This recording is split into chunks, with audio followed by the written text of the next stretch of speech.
C'est le sujet prioritaire pour les dirigeants aux quatre coins de la planète. Il est d'une importance capitale pour nous que le détroit d'Ormuz soit ouvert immédiatement.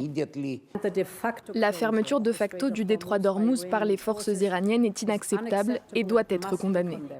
Nous devons régler la situation dans le détroit d'Ormuz et nous avons besoin de l'aide de nos partenaires internationaux pour y parvenir. Sous pression américaine, mais aussi face au risque de crise économique majeure, une trentaine de pays, emmenés par la France et le Royaume-Uni, vont se réunir cette semaine.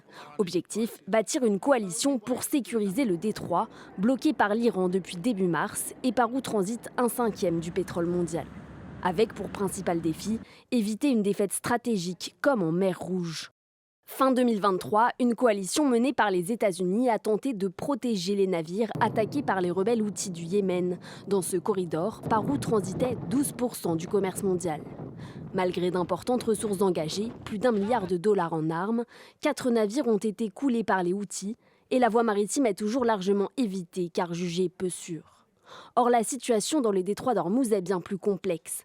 D'abord parce que la zone à sécuriser est 5 fois plus vaste, mais aussi car l'Iran dispose d'une armée professionnelle bien plus redoutable que les Houthis, avec ses drones, ses missiles et la menace de ses potentielles mines flottantes.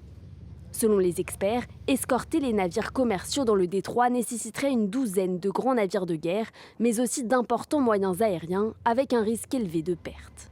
Les forces armées, grâce à leur domination sur les ennemis américano-sionistes et en coopération avec les pays de la région, sont capables d'assurer la sécurité du Golfe Persique.